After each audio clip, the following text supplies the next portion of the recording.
근데 저희 아들이 얼마 전에 그런 질문을 해요. 엄마도 꿈이 있어 이런 얘기를 해서 그래 엄마 꿈이 있지 그랬더니 엄마가 무슨 꿈이 있어 다 늙어서 그렇게 얘기하더라고요. 그래서 아들아. 너무 서운했어요. 근데 아니야 꿈 있어. 그러다 생각하니까 아이의 눈에는 내가 다 꿈이 산 있다는 사람으로. 산 사람으로 보이나 맞아요. 보다 그런 생각 들었어요. 그럼 정색하고 그렇게 말씀해 주세요. 어떡해요? 왜냐하면 저희가 사실 물리적으로 그러니까 물리적인 육아로부터 해방되는 건 한 45세 전후잖아요. 뭐 결혼 시기에 따라 다를 수 있지만 물론 그 뒤에는 정서적으로 또 아이들하고 씨름해야 되는 부분이 있지만 그래도 적어도 그러니까 손이 가는 건 아니잖아요. 그렇죠. 그래서 이제 아이들이 자기 스스로를 실험하는 동안 사실은 이제 엄마에게는 시간이라는 부분이 이제 남게 되는 부분인데 그래서 시간을 어떻게 보낼까 이런 이야기들을 저희가 오늘 어떻게 보면은 개인적인 차원에서도 좀 하고 전체 큰 구조에서도 이야기를 해보고 이런 식으로 했으면 좋겠는데 일단 4G 맘은요 제가 이렇게 한번 우연히 이렇게 웹 서핑을 하다가 재미있는 단어를 발견했는데요. 이건 사회학자가 얘기한 것도 아니고 어떤 교수님이 얘기한 것도 아니고 그냥 평범한 한 여학생이 물론 4G맘이라는 단어는 모르죠. 근데 적당한 엄마가 좋은 엄마라는 굉장히 재미있는 적당한 엄마요? 적당한 엄마. 예. 어떤 엄마지? 그래서 근데 그게 정확하게 제가 묘사하는 바로 4G맘의 모델이거든요. 예. 그래서 제가 너무 흥미로워서 근데 그게 이제 한 블로거가 올려놓으신 건데요. 그 블로거 왜 인터넷상에 예명이 있잖아요. 맞아요. 거기 보니까 샤바누라는 블로거신데 그 공개로 해놓으셨으니까 나눠도 괜찮을 것 같아요. 그렇죠. 이제 아주 빨리 이제 퇴근을 해서 막 밥을 하고 있는 상황인데 둘째 아들 녀석이 엄마가 알림장을 제대로 안 봐줘서 급작스럽게 아마 벌써 찔려하시는 익명으로 쓰신 거 아니죠? 저 아니에요. 저 아니에요. 샤바누. 그러면서 자기가 급하게 받아쓰기를 하는 바람에 20점을 맞았다는 거예요. 그래서 와서 밥을 먹으면서 오히려 아들이 큰 소리를 치면서 엄마한테 화를 내요. 왜 엄마는 그걸 미리 안 봐줘가지고 나한테 다른 엄마들은 다 공부를 시키는데 그냥 가서 나 20점 받았다고 이러고 있고 아빠는 옆에서 또 남의 애들 가르치느라고 정신 빠져서 지내지 말고 우리 애 좀 잘 챙겨라 약간 이러고 있는 상황에서 우리 집 같아. 아무래도 샤바누인 걸로. 그러게. 근데 갑자기 방 안에서 혼자 공부를 하고 있던 큰 누나가 문을 팍 열고 나오더니 둘째 남동생에게 하는 이제 이야기예요. 근데 그걸 엄마가 글로 쓰셨는데 그 적당한 엄마를 정확하게 묘사했더라고요. 궁금해라. 궁금하시죠? 역시 우리 그 메소드 연기의 달인 우리 하나밖에 없는 최 배우께서 누나의 그 역할을 좀 맡아서 한번 읽어봐 주세요. 네, 정체성 상실의 시대지만 네, 아무래도 조연이 필요할 것 같은데 그러면 그 남동생 역할을 예, 우리 그 저희 옆에 집에 앉은 저희 집에 있는 아들 주희 아나운서께서 네, 수염난 누나 역할을 하고 있습니다.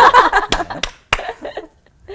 너 엄마가 받아쓰기 못 볼 때마다 점수 물어보면서 왜 틀렸냐고 야단치기 좋아?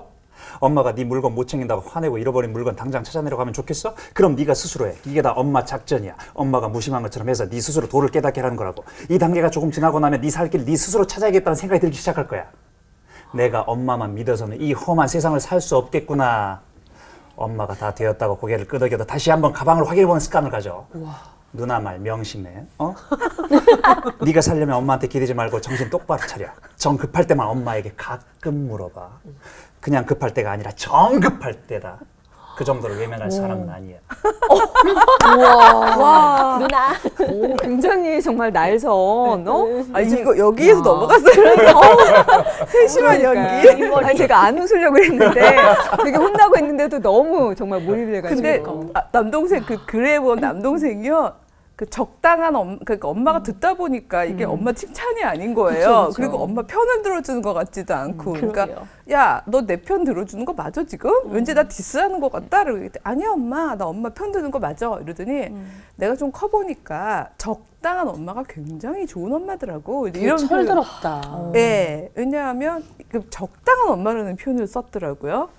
그러면서 그 엄마는 자기 할 일이 있기 때문에 그 일에 열정을 가지고 있기 때문에 사실은 자기 아이들한테 올인하지 않는 엄마라는 거죠.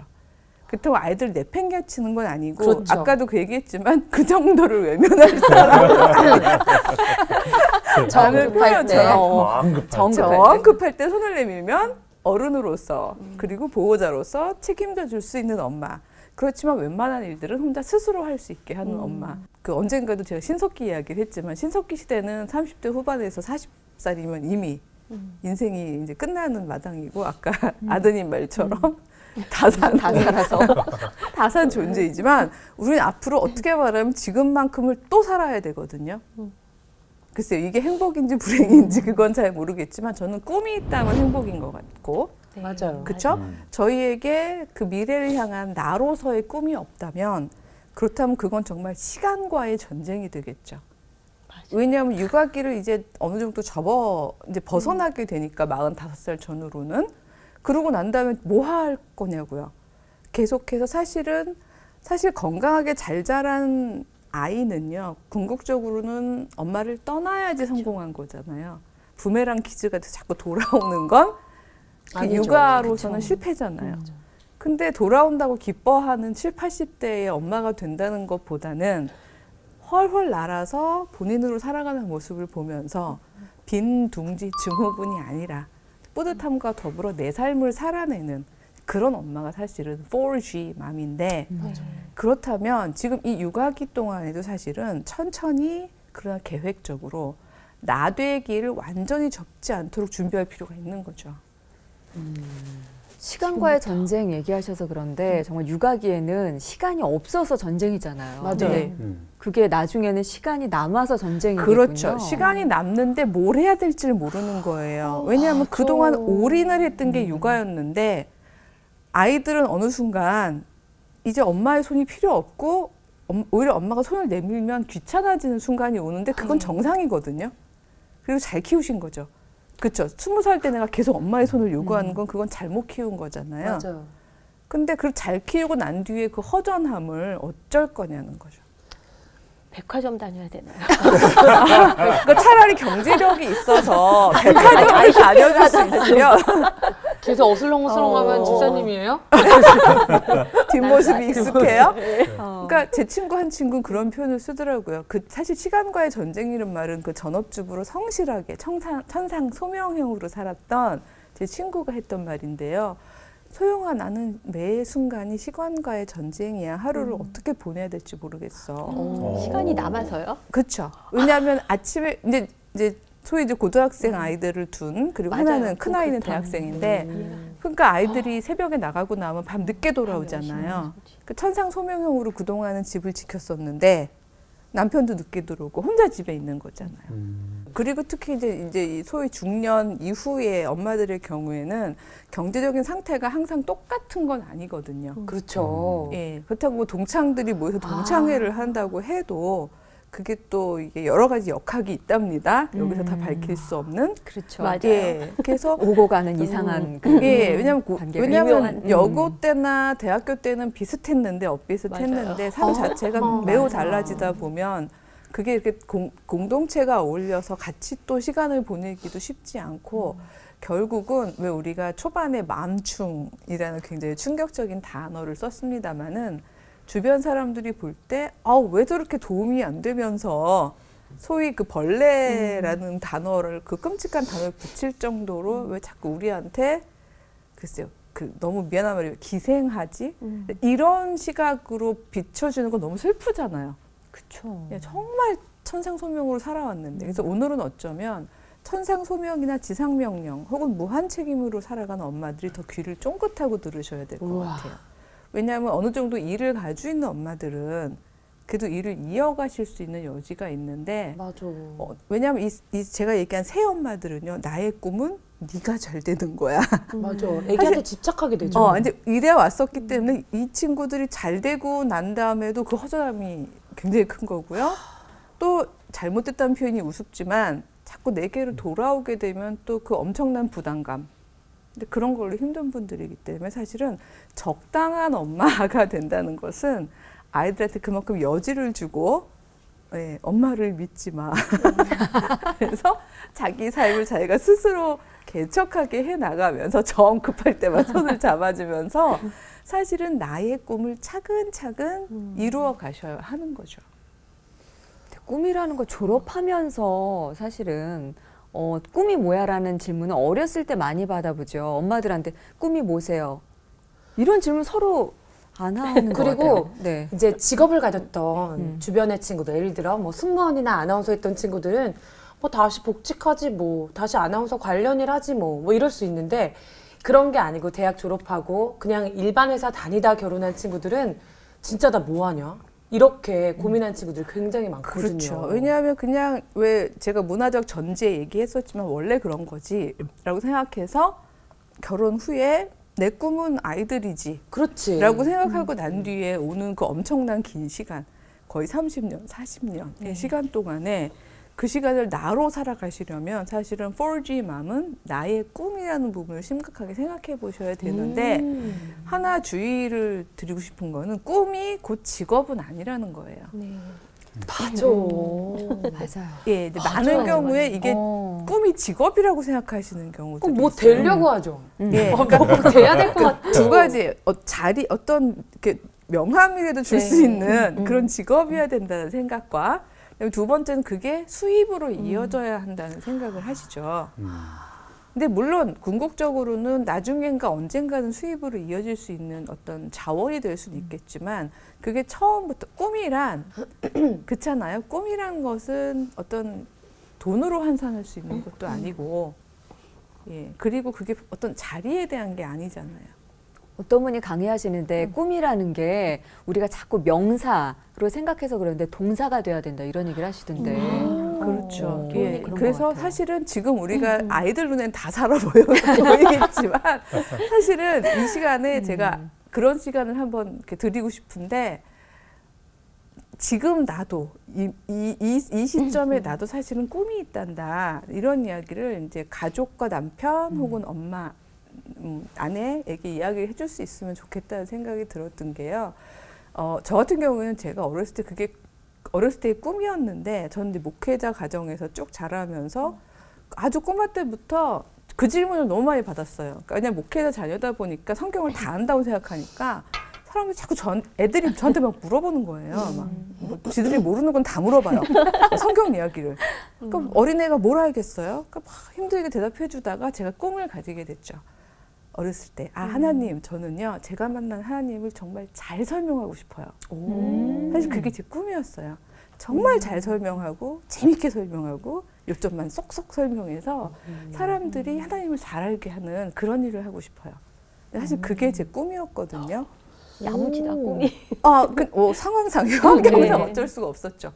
근데 우여곡절 다 아시잖아요. 전업주부 해보신 수진 씨는 더 잘 알겠지만 저도 전업주부 8년 하는 동안 뭐 여러 가지로 멀어지고 힘들어지고 사실 뭐 다 말씀 못 드리면 교수도 다 같은 교수가 아니거든요. 그래서 전업주부 8년 한 여자가 겨우 교수한다면 어떤 교수겠어요.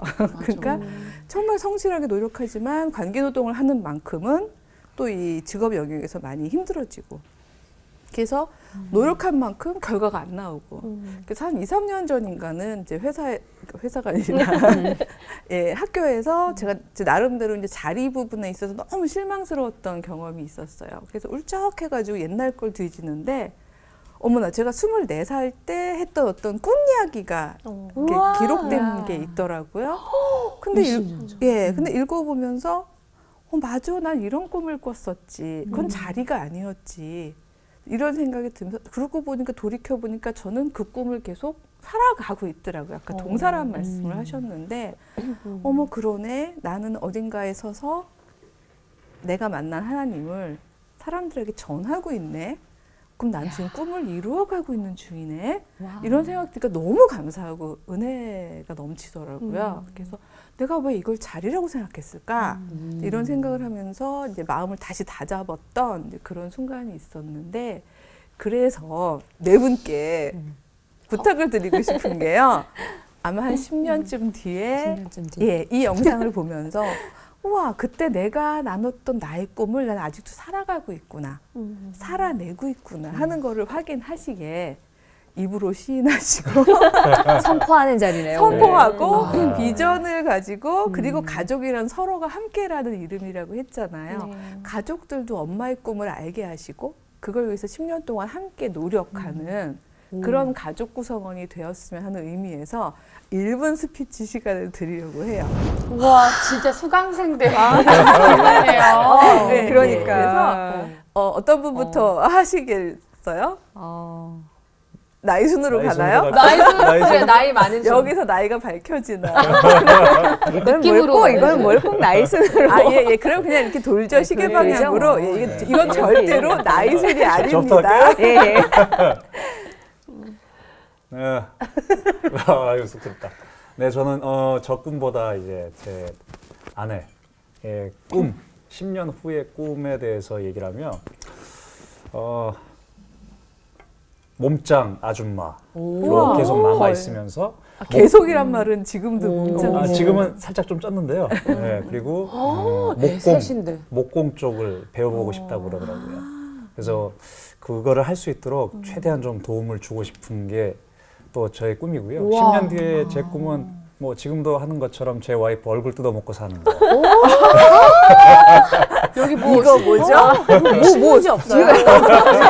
이거 깜짝이야. 그래서 옆에서 제가 앞을 어떻게 좀 가고? 할까요? 근데 저도 생각해 보면 제가 저 대학 다닐 때 캠퍼스 라이프라고 그 대학생들이 보는 신문이 있었어요. 네. 거기 이제 그 일면에 이제 제가 인터뷰했던 게 있는데 거기에서 연예인 선교사가 되는 게 꿈이라고 그랬었는데 그러니까 연예인들에게 복음을 전하는 그런 거였는데 지금도 하고 있거든요. 그래서 아 그렇구나. 근데 10년 뒤에도 계속 이 연예인 동생들을 위해서 기도하고 이제 말씀 전하고 예수님 사랑 전하는 그걸로 계속 가게 될 것 같아요. 와, 네. 그 길 걸음걸음이 늘 하나님 동행하시기를 저희가 축복하고 응원을 하겠습니다. 아멘. 우와, 멋있다. 야, 좋네요. 네. 전가요? 네. 아들아, 엄마 꿈이 있다. 엄마는 지금도 네, 엄마는 꿈을 꾼다. 지금도 꿈이 있다. 수첩에 적혀 있다. 그러니까 저는 제가 CBS 아나운서로 들어오면서 사실 이렇게 서원했던 게 저보다는 하나님을 더 빛나게 하는 그런 도구가 되는 아나운서가 되게 해달라는 기도를 좀 드렸었는데요. 정말 근데 저는 아나운서가 맞지 않는다고 생각해서 많이 도망가려고 그랬어요. 근데 지금까지 사실 이 일을 하고 있는데 하면서 느낀 게 지금 이제 새로 꾸게 된 꿈이 제가 은퇴하고 나면 목사님들 스피치를 봐주는 스피치 코치가 되고 싶다는 꿈을 지금 준비하고 있고요. 그거는 제 이제 소명이라고 생각하고 앞으로 남은 생애를 그렇게 가져가고 싶고 방송 보시는 목사님들 전화 주세요.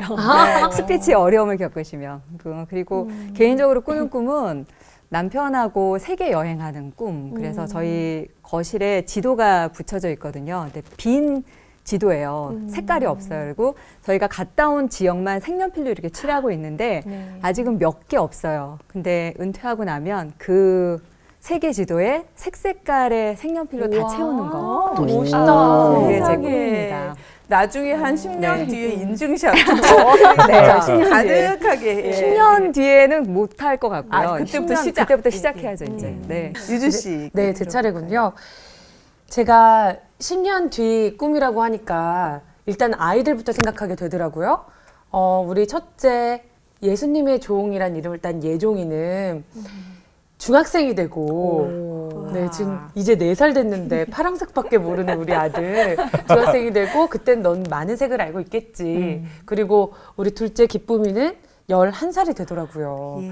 근데 말씀하셨듯이 제가 가장 정신없을 시기죠, 사실은 그렇죠. 육아에. 그런데 나는 너희에게 10년 전에 배운 주체성과 관계성과 친교성을 계속해서 가르쳐줘서 스스로 가방 싸고 가방 싸고 스스로 하는 법을 나는 너희 주체적으로 가르치는 그런 엄마가 될 거야. 그리고 적당한 엄마. 그렇죠. 그리고 나는 적당한 엄마. 네, 오늘 배운 것처럼. 네, 전 바로바로 활용할 거예요. 적당한 엄마가 될 거고. 그리고 저도 말씀하셨듯이 우리 장주희 아나운서 선배님처럼 아나운서 꿈을 가졌을 때 저는 생계형 아나운서였거든요. 그런 어떤 탄탄대로대로 뭐 아나운서 학원 가서 아나운서 시험 보고 이런 친구보다 20대 초반부터 제가 가방을 이제 양쪽으로 들고 지하철 타면서 정말 작은 10,000원부터 시작하는 그런 리포터, 뭐 수많은 각종 행사 MC부터 보면서 제 스포츠 아나운서 자리까지 사실 올라온 거였거든요. 그러면서 꿈을 갖지 못한 그런 청소년들이나 청년들에게 꿈을 좀 가르쳐주고 비전을 보여주고 싶었어요. 꼭 그 길만이 너가 꿈을 이룰 수 있는 길이 아니라 다양한 길들이 있다. 그러니까 좌절하지 마라. 그래서 사실 무료로 라디오도 했었어요. 그 인터넷 매체 라디오를 했는데 정말 왕따 당한 학생, 집안의 어려운 학생 그들에게 제가 힘을 주고 그러면서 이제 찬양 CCM을 틀어주는 그런 걸 했는데 당연 무료 봉사였죠. 근데 생계형 아나운서이다 보니까 역시나 차비도 안 되니까 힘들었는데 사실 그 꿈을 계속 가지고 있어요. 그래서 제가 어느 정도 10년 뒤에는 아이들을 보고도 있지만 주체적인 아이들로 키우고 또 계속해서 그 꿈을 이뤄서 힘없고 비전 없는 친구들에게 좀 메시지를 전달하는 그런 엄마가 되고 싶고 그 모습을 키우면서 그 아이들도 그렇게 자라는 괜찮죠? 멋있어요. 네. 멋있어. 멋있어요. 예종아 기쁨을 알았니? 네, 엄마 꿈이 있단다. 듣고 네. 있어 기쁨이 네, 그죠? 그렇죠. 네, 그리고 남편이 한마디 문자가 왔어요. 그 전 세계의 각 곳에 우리가 조금씩 돈을 모아서 캄보디아 아이, 뭐 예를 들어 뭐 불우한 아이들 한 명씩 우리 이름으로 후원하는 꿈을 갖자. 지금은 사실은 되게 형편이 안 된다 하지만 작은 돈이라도 하는 그런 꿈 갖는 거 어때? 그 한마디 덧붙이더라고요. 당신의 꿈은 뭐야 하니까. 그것까지 더불어서 그런 물질적으로 목표 두지 않는 그런 가정이 되고 싶은 게 꿈이란다. 네. 정말 격려하고 응원하고 기도합니다. 네. 응원해 주세요. 네. 궁금해지네요. 여기 천상소명형이라서 아마 제일 꿈에 대해서 고민을 많이 하셨을 것 같은데 예, 수진 씨 꿈 한번 들어볼까요? 저요? 네, 착하게 생겼지만 호호 예. 저는 이제 고등학교 때 예술학교를 다녔는데 그 학교 운패에 이 문은 세계로 통한다. 이제 이렇게 아주 거창하게 딱 붙어 있어요. 매일매일 이제 등교를 할 때마다 그걸 보면서 그야말로 국계에 대한 격리하듯이 그래 다짐을 하고 이제 교문을 들어가고 그때 리틀엔젤스 예술회관이 같이 있어요. 그 학교 안에. 근데 학교에 가방 딱 놓고 예술회관 가서 자판기에서 커피를 딱 마시면서 그래 내 언젠간 이 무대를 반드시 서고 만다. 이제 이런 꿈들을 키웠던 기억이 나네요. 그래서 아닌 게 아니라 그 꿈 하나를 가지고 정말 매진해서 달려서 뭐 하나님의 은혜로 어떨 때는 제가 생각한 것보다 더 많이 이루기도 하고 돌아보니까 감사한 거 투성이에요. 근데 해보니까요 어느 순간에 아 이게 참 부질없네 이 생각이 들어요. 근데 아까 말씀하셨듯이 어떻게 명사를 내가 쫓아갔던 건지 동사를 쫓았어야 되는 건데 부질없다는 생각이 들면서 그냥 결혼을 하고 전업주부로 완전히 그러니까 저희 같은 사람들 특성이요. 뭐 아니면 도예요. 그렇죠. 예, 두 개 같이 안 해요. 그러니까 자존심의 문제도 있고 두 개를 같이 할 수가 없어요. 그러니까 하나를 상황상 딱 포기하고, 또, 예, 예. 상황상도 그렇고. 그래서 이제 전업주부의 길을 걸었는데 걷고 나서도 뭔가 여지는 항상 남아 있죠. 그래서 마음속에 그래 모세도 80살에 부름받았다 뭐 이런 마음이 그래서 늘 이제 그런 마음이 있었는데 오늘 갑자기 이런 꿈을 지금 물어보시니까. 학생들과 함께 그 꿈을 내가 같이 이뤄가는 거는 어떨까 하는 생각이 들었어요. 제가 재작년까지 우리 작은 아이가 초등학교 다닐 때 그 합창반을 갑자기 선생님이 결성을 하셔서 절대로 좀 도와달라고 하시는 거예요. 근데 내가 뭘 그런 것까지 해야 되나. 이제 그래서 좀 떨떠름하다가 그 아이들을 가르쳤는데 진짜 별 아이들이 다 있어요. 가정이 약간 힘든 아이들. 근데 그 아이들한테 제가 끊임없이 얘기했어요. 음악이 돈이 많이 드는 게 절대 아니다. 너희들이 꿈을 갖고 있으면 여러 가지 길이 있다. 그러니까 꿈을 가져라. 그랬더니 그 애들이 중학교를 가서 뮤지컬 반에 들어가고 예, 실제로 그런 식으로 좋은 결과가 나왔어요. 그래서 거기에 제가 많이 놀랬어요. 진짜. 난 정말 작은 거 하나 던졌을 뿐인데 그 아이들은 크게 받고 심지어 저한테 메시지를 보내서 그때 선생님이 하셨던 말을 제가 간직하고 제가 이걸 계속 할 거예요라고 하더라고요. 그래서 제가 그런 가르치는 그런 사역을 하는 것도 의미가 있지 않을까 싶습니다. 아우, 듣다 보니까 네. 저 두 분은 얼굴 이미지만 닮은 게 아니라 그러니 네, 같이 이 영광입니다. 만들어 그쵸. 예, 홈클래스를 닮아 있는데. 플러스 예. 하나? 네, 왜냐하면 요즘에 사실 그 계층의 사다리라는 표현을 씁니다마는 그 사회학적으로 잘못된 꿈이라는 말이 있어요. 그러니까 꿈은 결코 잘못될 수가 없는데 그 말하자면 음악이라던가 뭐 무용이라던가 지금 현재 구조상 돈이 많이 들고 사교육을 많이 해야만 하는 꿈을 꾸는 예를 들어 빈민층 아이들. 의 경우에는 많은 주변의 사람들이 네 꿈은 잘못됐어 라는 말을 한다는 거죠. 네, 네. 근데 그 부분이 잘못된 게 아니라는 것. 꿈은 말 그대로 무한되고 네. 꿈은 결코 제한받지 않는다는 거를 알려주고 그게 실현이 될 수 있게 내 삶 속에서 더디지만 이루어갈 수 있게 해주는 역할을 해주는 어른들의 삶을 꿈꾸시는 네. 거잖아요. 그러니까 사회를 정말 아름답게 바꿔내실 것 같아요.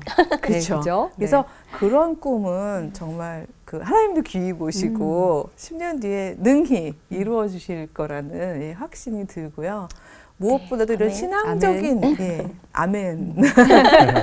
이런 신앙적인 부분에 더해서 사실은 이게요. 사회적 전망도 점점 그런 꿈을 꾸셔야 해요. 왜냐하면 이게 조금 어려운 개념인데 제가 오늘은 약간 사회적인 이야기를 좀 아주 압축해서 전해드리려고 하는 게 인류는요 아주 커다랗게요 3단계로 발전해 왔어요. 그러니까 전근대, 근대, 후기 근대 이렇게 이제 나눴을 때 제가 영어로 써서 좀 죄송합니다만은 좀 지성 있어 보이려고 예, 물론 예, 영어가 더 지성 있는 건 아니지만 이제 이 아래는 예, 제가 한글로 써봐야 되나요? 예, 그래서 해본 건데 전근대 사회는요 이제 많은 경우에 이제 아리스토크라시라고 해서 귀족 사회였어요. 여기 크라시란 말이 붙으면 이게 통치한다는 뜻이거든요. 그러니까 귀족이 통치하는 사회예요. 그러니까 이런 사회는요 태어날 때 뭐가 중요한 건가 하면 가문 어느 패밀리에서 태어났냐 혹은 어느 계층에서 태어났냐가 자기 운명을 결정하는 거죠. 그게 전근대 사회였잖아요. 신분사회인 신분 거죠? 사회죠. 예. 근데 그 사회가 가고 시민 사회가 왔던 근대 사회를요. 뷰로크라시라고 그래요. 여기 통치한다는 건데 요거는 뭘까요? 뷰러 하면요. 유가 빠졌네요. 네.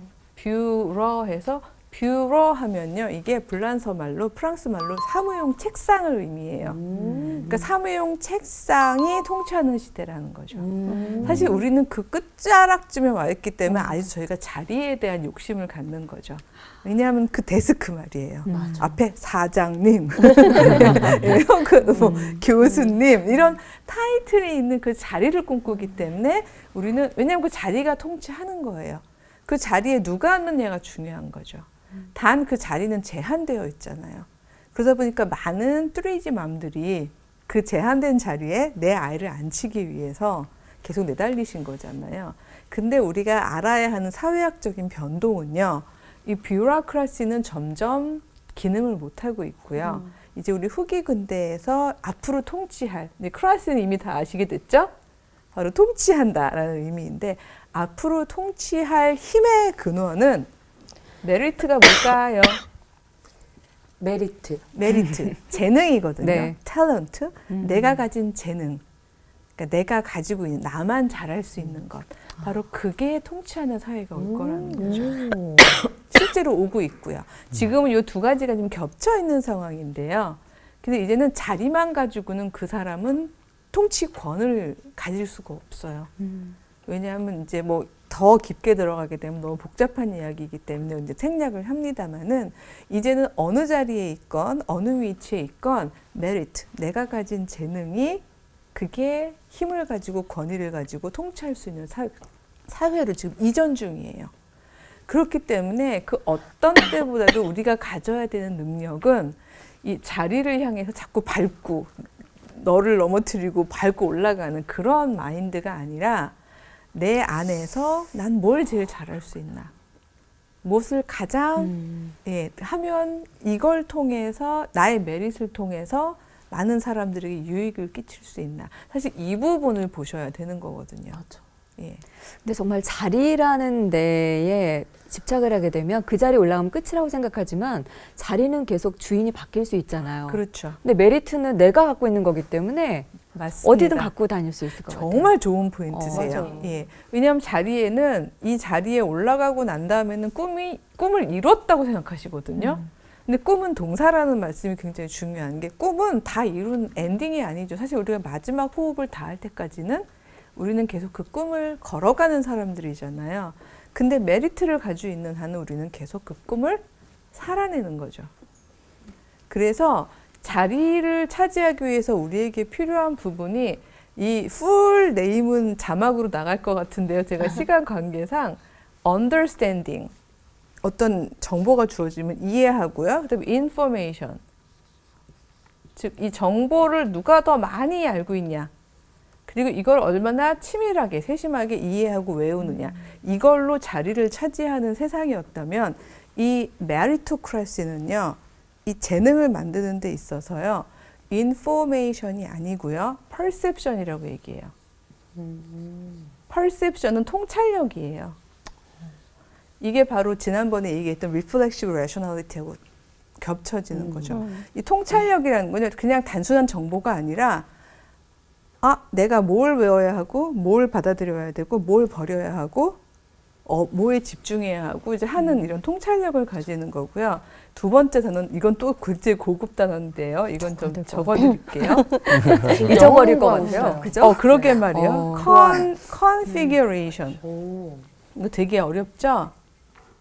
configurate 한다는 말은 동사로 뭔가면요. 하나를 쫙 꿰뚫는 거예요.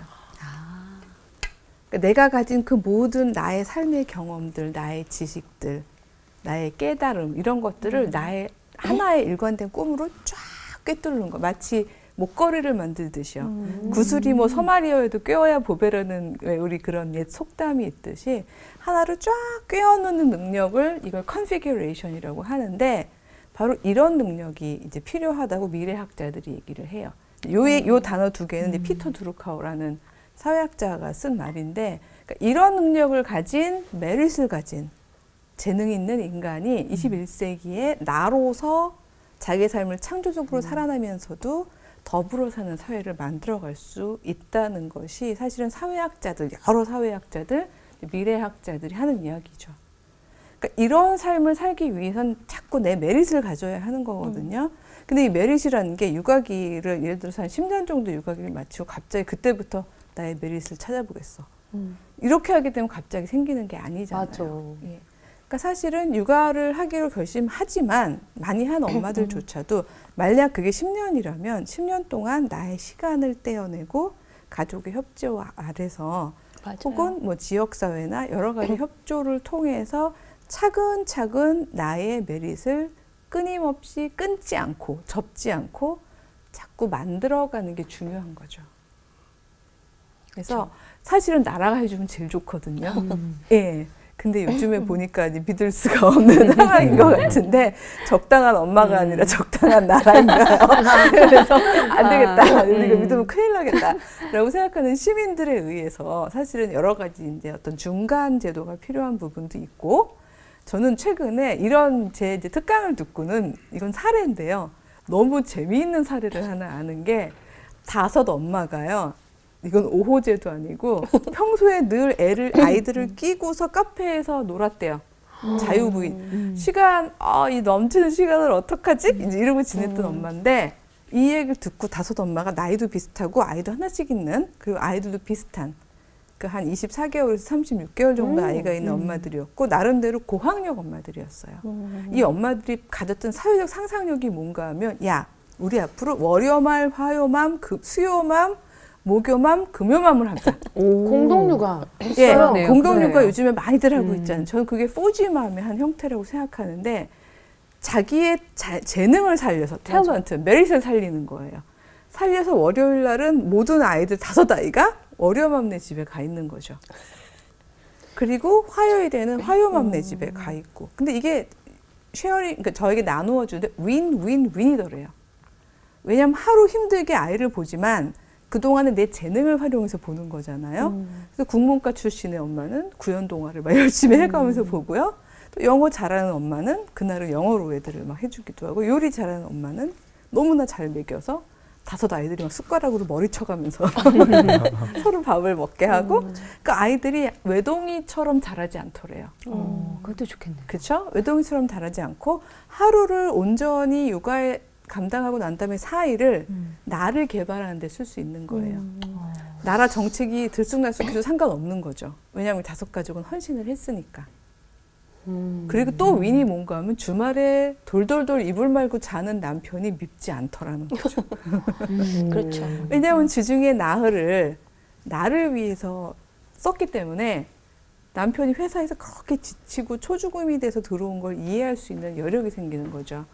그러다 보니까 주말에 남편을 이해하게 되고 말꼬리도 부드러워지고 가족 관계도 좋아지고 그리고 또 이제 이게 오래되다 보니까 또 이 5 패밀리가 하나 일종의 확대 가족처럼 예, 그렇게 가끔씩은 뭐 놀이 야유회 같은 것도 같이 가고 이제 그런 경우에 이제 육아기 넘어가면서부터 이제 해처 모여가 되는 또 이제 이런 상황이 될 수 있는데 이런 방식으로 사실은 이 엄마들이 육아를 어떤 방식으로 하든지 간에 내 꿈을 접지 않고 길게 요즘에 학점 은행제 이런 것도 있잖아요. 맞아요. 그래서 천천히 내 메릿을 쌓아가시는 거죠. 그렇다면 45세 이후에 내 꿈을 계속 펼쳐나가실 때 저는 충분히 그 상황에 맞춰서 계속해서 꿈을 펼쳐나가실 수 있을 거라고 봅니다. 제가 얼마 전에 친구를 만났는데 그 친구가 회사에서 굉장히 중체까지 올라갔는데 아이들 때문에 둘째를 좀 늦게 낳으면서 접었어요. 그리고 지금 10년을 아이를 키우면서 있다 보니까 그 오랜만에 이제 만나서 얘기하고서 일 있어서 나오면서 안녕 그랬더니 그 친구가 저한테 하는 말이 근데 나 뭐 하고 싶은데 뭐가 하고 싶은지 모르겠어라는 얘기를 하는데 그 친구를 두고 오는 그 마음이 너무나 짠한 거예요. 근데 재능이 되게 많은 친구거든요. 근데 나 모르겠어. 나 뭐 잘하고 뭐 하고 싶은지 모르겠어. 10년 동안 잊어버렸어 이러더라고요. 잊어버렸어. 이것도 되게 중요한 포인트인데 이런 부분들은 사실은 이렇게 본인의 꿈을 다시 찾아나가는 작업부터 해야 되는 거거든요. 그래서 자기계발서를 보시지 말고 저는 인문학 서적을 보시고 맞아요. 왜냐하면 자기계발서는 말 그대로 또다시 그냥 다 포장해서 알약처럼 먹여주는 거잖아요. 그러니까 수동적이고 굉장히 비주체적인 지식이죠. 그게 아니라 정말 큰 그 어떤 토대 위에서 내 꿈이 뭔지를 다시 찾아보는 시간을 갖기 위해서는 사실은 그걸 도와줄 수 있는 어떤 제도적 장치나 어떤 외부의 도움도 많이 필요한데 그런 얘기를 포함해서 다음 시간에는 저희가 도와줄 수 있는, 이끌어내줄 수 있는 어떤 그런 부분 그리고 이 엄마들이 이제는 집 안에서만이 아니라 꿈을 가지고서 사회를 변화시키는 어떤 새로운 세력으로 맞아요. 예, 거듭나야 한다는 이야기, 이런 이야기를 네. 해보려고 합니다. 맞아요. 예, 참